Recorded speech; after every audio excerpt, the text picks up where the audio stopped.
At 8:17 on a Tuesday morning, an email appears in your inbox. Mandatory department meeting, 3:30 p.m. Nobody says what it's about. Within minutes, the office starts buzzing. One coworker thinks layoffs are coming. Another starts calculating how many months he could survive without a paycheck. Someone quietly updates her resume during lunch. You feel the same initial tension. Then something strange happens.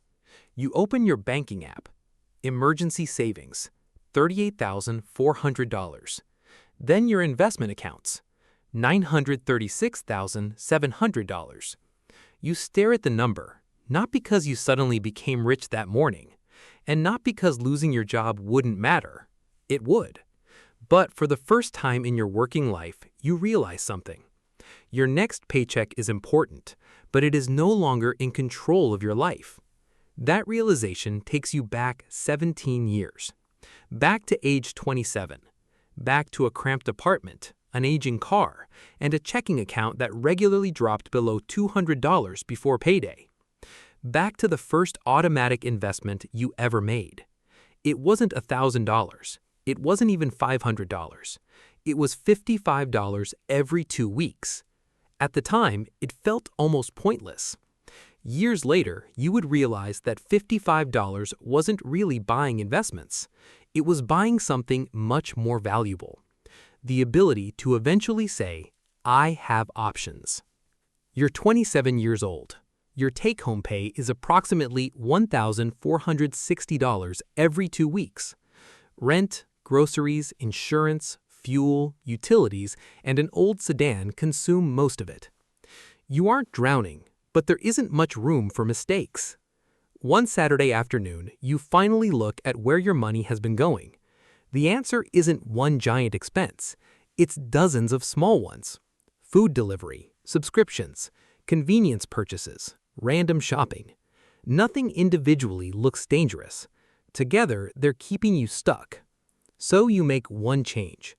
You schedule $55 from every paycheck to automatically move into a diversified, low-cost investment account. Then you stop relying on yourself to remember. The first few months aren't exciting. Your account barely seems to move. Then your car needs a $730 repair.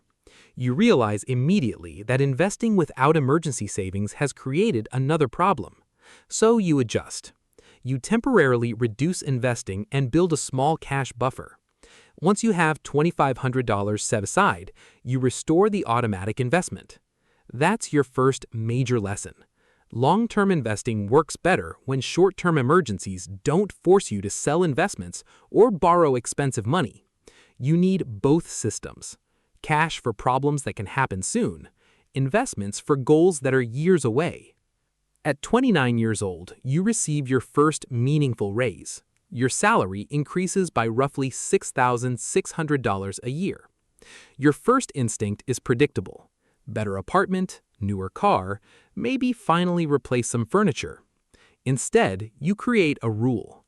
Every time your income increases, part of the increase goes toward your future before your lifestyle gets a chance to absorb it. Your automatic investment rises from $110 a month to $240 a month. Later, it becomes $360 a month. You still improve your life. You eat out occasionally. You travel. You replace things when they actually need replacing. But you don't automatically convert every raise into another monthly payment. That distinction becomes enormous, because lifestyle inflation works exactly like investing in reverse. One quietly increases the amount of money working for you. The other quietly increases the amount of money you must earn every month just to maintain your life. By 31, your investments reach approximately $42,000. It doesn't feel life-changing, but something important has happened. Saving is no longer something you attempt when money is left over. It's built into your paycheck. At 32, you finally spend an evening reading through your workplace retirement benefits, and you discover a mistake. Your employer offers a retirement contribution match. You've been contributing, but not enough to receive the full amount available under the plan. You correct it. Then you look at investment fees. You simplify several holdings into diversified, lower-cost options appropriate for your long-term plan. Nothing about this feels dramatic, but that's the point. Building wealth often isn't about discovering a secret investment. It's about fixing ordinary inefficiencies. You create a simple checklist. Capture the employer match available to you. Understand the fees you're paying. Use tax-advantaged accounts when appropriate. Diversify instead of betting everything on one company. Keep emergency money separate. Automate contributions. Then leave the system alone long enough to work. You don't need to become obsessed with finance. You need to understand enough to avoid expensive mistakes. And once the system is built correctly, you shouldn't have to make a new financial decision every morning. You're 34 when your portfolio finally passes $118,000. Then the market falls. Within months, your balance drops to around $96,000. More than $20,000 appears to disappear. You feel sick looking at the screen. For several days, you consider stopping your contributions. Then you remember something. This money isn't needed next month. Your emergency fund is separate. Your time horizon is measured in years. So you do almost nothing. You keep contributing. You don't try to predict the bottom. You don't dump everything into cash because headlines are frightening. You don't suddenly start buying speculative investments hoping to recover faster. You continue following the plan. Eventually, markets recover. Your portfolio recovers with them. But the most valuable result isn't the recovery itself. It's learning that your investment strategy needs to survive uncomfortable periods. A plan that only works when markets rise isn't much of a plan. From then on, you stop asking, what will the market do next month? You start asking, is my financial plan strong enough that I don't need to know? At 36, your income has grown considerably. So has the income of people around you. And that's when the differences become easier to see. One coworker buys a luxury SUV. Another moves into a larger house. Someone else takes expensive trips several times a year. There's nothing inherently wrong with any of those choices. You could afford some of them too. But you've started measuring affordability differently. You no longer ask only, can I make the payment? You ask, what permanent obligation does this add to my life? That's a completely different question. A $900 payment isn't simply $900 this month. It's another $900 your future income must continue producing month after month. So instead of trying to look financially successful, you focus on making your financial position stronger. You maintain a reasonable lifestyle, increase investments when income rises, avoid high-interest consumer debt, and protect the gap between what you earn and what you spend.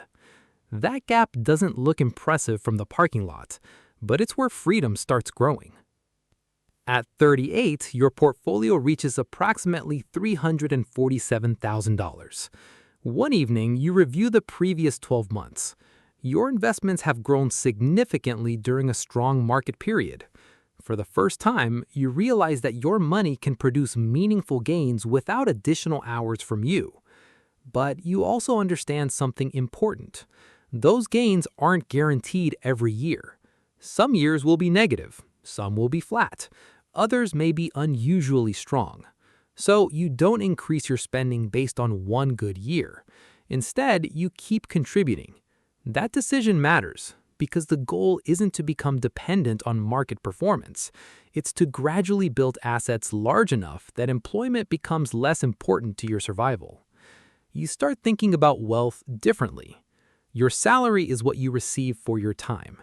Your portfolio is what previous versions of you built for future versions of you.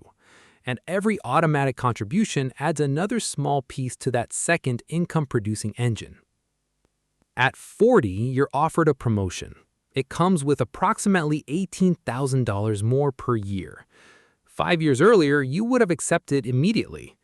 Now you ask different questions. How many additional hours? How much travel? How much stress? What would the extra money actually change? You calculate the numbers. Your portfolio is now around $575,000. Your emergency savings are fully funded. You have no high-interest debt. Your current income already supports your lifestyle and investment goals. The promotion would give you more money, but it would also take evenings, weekends, and energy you aren't sure you want to sell. After thinking about it, you decline. That decision teaches you something your investment balance never could. Financial progress isn't only about buying more things. Sometimes it's about gaining the ability to reject something. A bad loan, a stressful promotion, an unhealthy workplace, an unnecessary purchase. Money becomes powerful when it increases the number of decisions you're free to make. At 41, you calculate your annual spending carefully. Not your salary, not your net worth, your actual spending. Housing, food, transportation, insurance, healthcare, travel, maintenance, taxes, everything. The result is approximately $41,800 per year. Suddenly, financial independence becomes less mysterious. You don't necessarily need the biggest possible portfolio. You need enough assets and other resources to support the life you actually want, with appropriate allowances for taxes, healthcare, inflation, emergencies, and market uncertainty. So you stop chasing a random, impressive number. Instead, you build around your real expenses. You strengthen your cash reserves. You review insurance. You keep investing. You run conservative scenarios rather than assuming every future year will be perfect. And you leave room for things you can't predict. For the first time, retirement doesn't look like an age. It looks like a mathematical relationship between your assets and the cost of your life. By 42, you've become extremely good at not spending money. Maybe too good. Your investments are approaching $700,000, yet you still feel uncomfortable replacing things you can easily afford. You delay vacations. You compare restaurant prices, even when the difference is insignificant. You treat every unnecessary purchase like a financial mistake. Then someone close to you asks, "What exactly are you saving all this money for?" You don't have an immediate answer. That's uncomfortable, because somewhere along the journey, discipline turned into habit, and habit started turning into identity.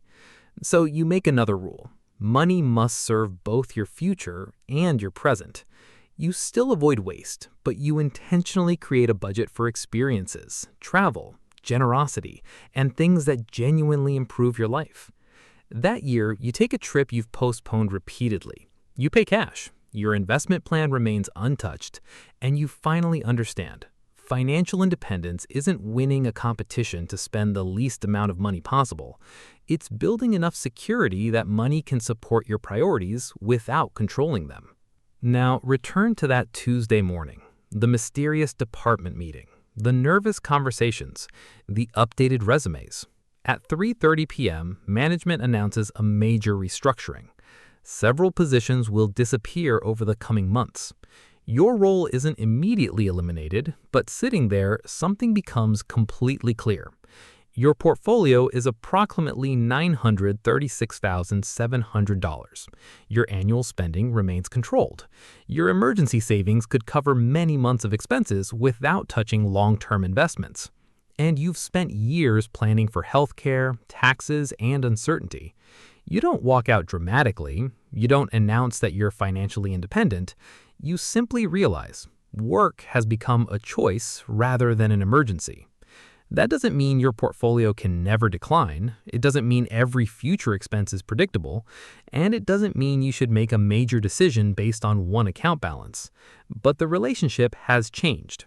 For years, you worked because missing a paycheck would create immediate problems. Now you work because, for the moment, you choose to. That's what 17 years of small decisions bought you. At 45, after careful planning, you leave full-time employment. The first few weeks feel incredible. No commute, no Monday meetings, no alarm set for 6:15. Then something unexpected happens. You miss structure. For almost 2 decades, work decided when you woke up, where you went, who you talked to, and what counted as a productive day. Money solved the employment requirement. It didn't automatically answer, what do I want my days to be for? So you build a new system. Exercise in the morning. Volunteer work twice a week. More time with family. A small personal project you've postponed for years. Occasional consulting when the work genuinely interests you. Travel without squeezing everything into 7 vacation days. You discover that financial independence has 2 parts. First, you need enough financial resources to control more of your time. Then, you need something meaningful to do with that time. Otherwise, you can escape the paycheck and still feel directionless.